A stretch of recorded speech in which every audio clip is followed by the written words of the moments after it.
Quando a humanidade começou a tomar consciência de sua própria existência, teve algo que sempre acompanhou, que foi aquele véu noturno com diversos pontinhos luminosos e que trazia para a gente uma indagação de como que a humanidade se conectava com aquilo.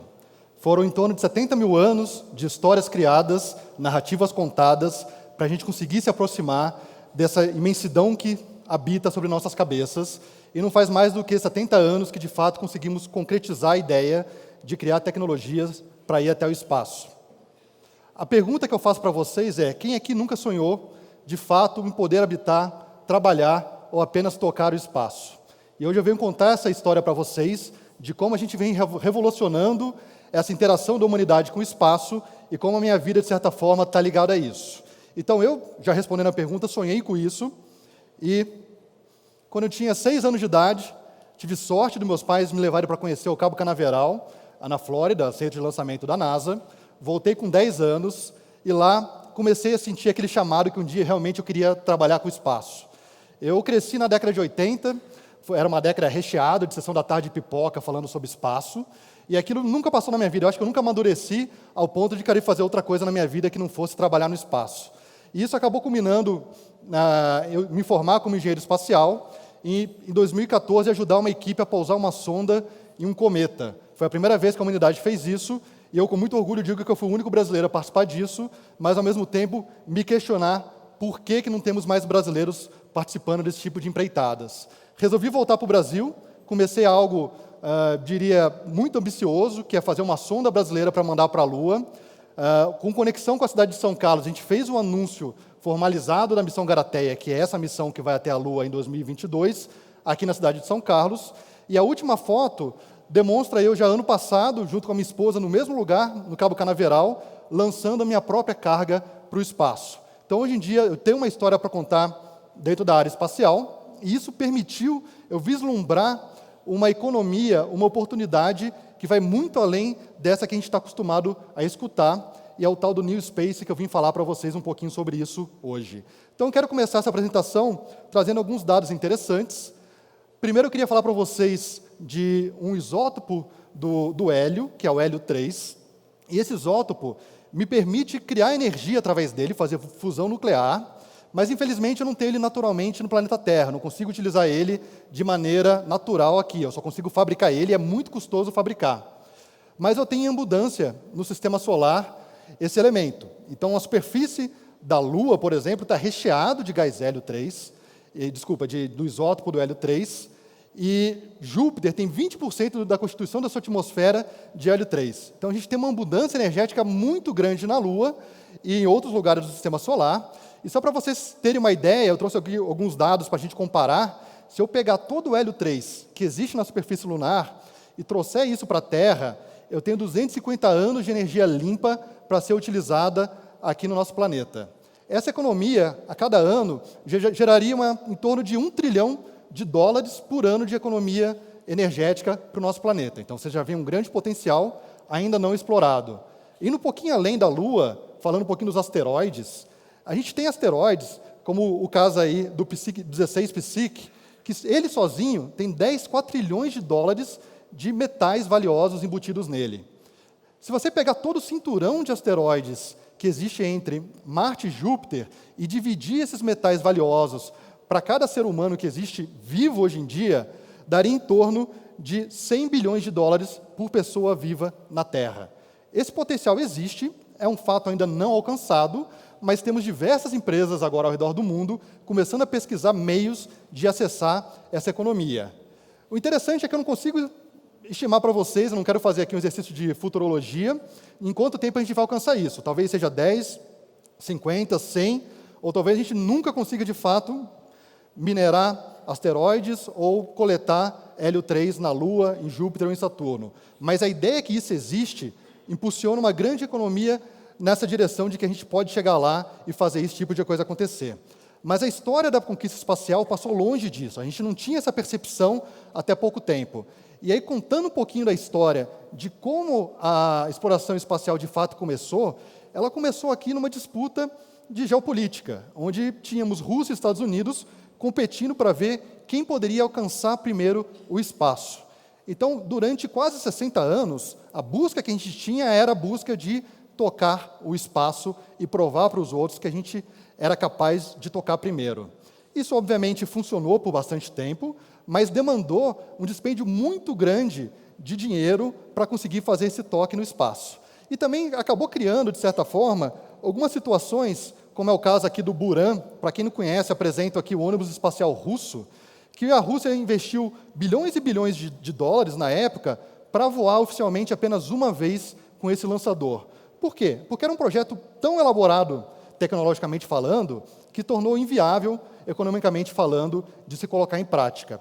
Isso ocorreu ao mesmo tempo com o ônibus espacial, só que os americanos, ali, turrões de terem gasto tanto e não saber como contar para a população que aquilo gastava muito dinheiro, mantiveram ao longo de quase 30 anos voos de ônibus espaciais, gastando bastante dinheiro dos Estados Unidos e permitindo que outros países, principalmente da Europa Ocidental e Rússia, que dominassem a frente comercial de acesso ao espaço, porque seus modelos de lançamento eram muito baratos. E quando a gente usa essa maneira geopolítica de alocar recursos e procurar resultados, a gente começa a falar de acesso democrático ao espaço. Então, se a gente imaginar que a Terra hoje em dia tem um pouquinho mais do que 190 países, apenas 72 países declaram algum tipo de exercício junto ao espaço. E essa declaração de exercício junto ao espaço pode ser um país no leste europeu que tem um microsatélite em órbita e tem uma pessoa única ali fazendo toda a parte operacional desse satélite. O Brasil está incluso nesses 72 países. Desses 72, apenas 14 conseguem colocar sua própria carga no espaço. Então, a questão de soberania aqui é muito importante e poucos países dominaram a tecnologia de colocar sua própria carga no espaço. Desses 14, apenas 6 países conseguem fazer missões completas e complexas, como missões interplanetárias, missões de exploração de outros corpos celestes. E apenas 3 países, aí China, Rússia e Estados Unidos, conseguem colocar seres humanos no espaço. Então, fica meio claro que a gente não tem um acesso democrático ao espaço hoje em dia, mesmo que atividades secundárias e terciárias provenientes do espaço cheguem no globo como um todo.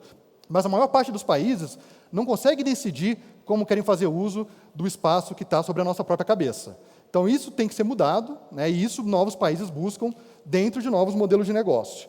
Então, a ideia principal que a gente tem hoje em dia é como criar modelos de negócio sustentável, que tenha um impacto social e que faça uso de tecnologias baseadas no espaço. E a isso eu dou o nome de New Space. A ideia do New Space é, tudo bem, não quer dizer que eu não sou mais dependente do governo. O governo ainda é um ator muito importante. E se você pega a história, por exemplo, do Elon Musk com a SpaceX, o maior consumidor e cliente dos foguetes do Elon Musk é o próprio governo.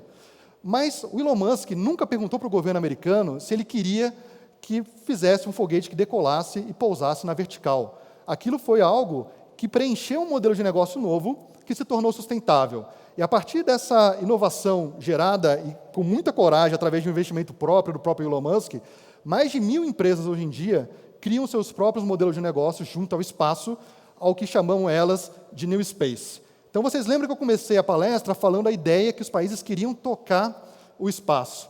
Isso hoje em dia inverteu. A lógica atual é como que eu consigo tocar problemas reais que a gente tem no planeta Terra através do espaço. E essa inversão conseguiu criar uma oportunidade para o empreendedorismo espacial, né, o astroempreendedorismo, de forma muito mais democrática, e hoje em dia diversos países que não têm nenhuma história junto ao espaço começam a ter algumas empresas trabalhando junto ao espaço. Mas que tipo de oportunidade é essa? Então eu trouxe aqui um slide mostrando diversas frentes que a gente trabalha hoje em dia junto ao espaço, que vai desde realidade virtual, para fazer treinamento, por exemplo, de manutenção de uma estação espacial, eu criar uma missão análoga na Terra, vamos dizer, lá no deserto de Utah, simulando como se eu estivesse vivendo em Marte, eu colocar em baixa órbita terrestre, próximo aí a 400 quilômetros da superfície, constelação de satélites para tirar foto, telecomunicação a 35 mil quilômetros, e coisas que vão cada vez mais além, e uma palavra que provavelmente vai ficar bem recorrente no nosso cotidiano, que é a economia cislunar, que é a ideia de como eu posso fazer uso dos recursos entre a Terra e a Lua. A NASA recentemente anunciou 20 missões para os próximos 10 anos para fazer uso da Lua, e a ideia é realmente ter a Lua como um agente importante da economia espacial, onde a gente vai poder coletar energia, minerar metais valiosos e, quem sabe, fazer manufaturas avançadas numa gravidade que tem aí 1/8 da gravidade terrestre, então é muito mais fácil locomover materiais pesados, e teremos materiais e energia em abundância. Então vocês conseguem imaginar como que isso vai ficar grandioso e, inclusive, se tornar um trampolim para eu chegar em Marte, chegar em outros sistemas solares, quem sabe daqui a 1000 anos, levando toda a humanidade e, obviamente, levando necessidades da indústria farmacêutica, alimentícia, bioquímica, indústria química, indústria de materiais. Então, a quantidade de oportunidades que eu tenho no espaço daqui para frente, sob essa palavra chamada New Space, praticamente abrange todas as atividades que já existem hoje em dia. Tem um cientista indiano que disse uma frase muito interessante que é: todas as empresas no mundo já são empresas espaciais, apenas não sabem. Então, cada vez mais a tecnologia espacial vai estar misturada em nosso dia a dia e cabe a nós, como brasileiros, decidir se queremos ou não fazer parte desse protagonismo.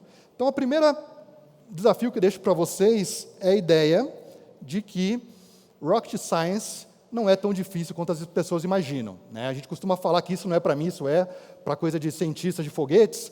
Na verdade, a gente tem que derrubar essa parede e cada vez mais tocar essa ideia de que podemos empreender junto ao espaço.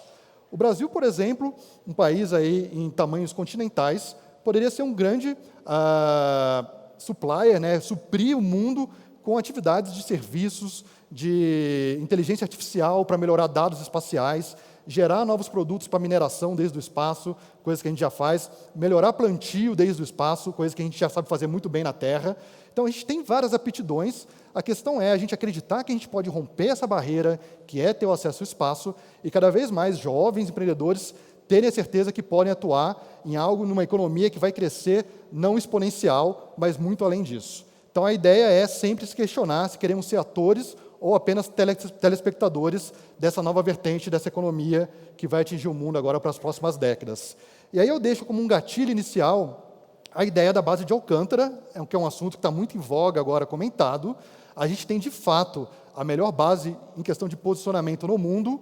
Ela é uma pedra preciosa ainda não lapidada, a gente tem muita coisa a desenvolver na área ainda, é de fato uma península não desenvolvida, então você tem uma necessidade muito grande de levar recursos, desenvolvimento tecnológico para aquela região, mas uma vez que você habilita essa região para lançamento, ela pode virar o primeiro hub mundial de lançamentos internacionais. E vocês imaginarem que desde Alcântara eu vou ter um espaço-porto que eu vou acessar não apenas essa baixa órbita com essas constelações de satélites, mas vou acessar a Lua e, quem sabe, uma nova civilização que vai viver em Marte. Então, eu deixo aqui para vocês esse desafio como brasileiros, para não deixar essa chama apagar, de acreditar que o Brasil, dentro das suas aptidões, pode fazer parte disso, contar para vocês que a gente tem uma grande joia em mãos, que é uma base, que é a melhor base do mundo, e que ela pode ser o vetor inicial que vai puxar diversas outras atividades empresariais.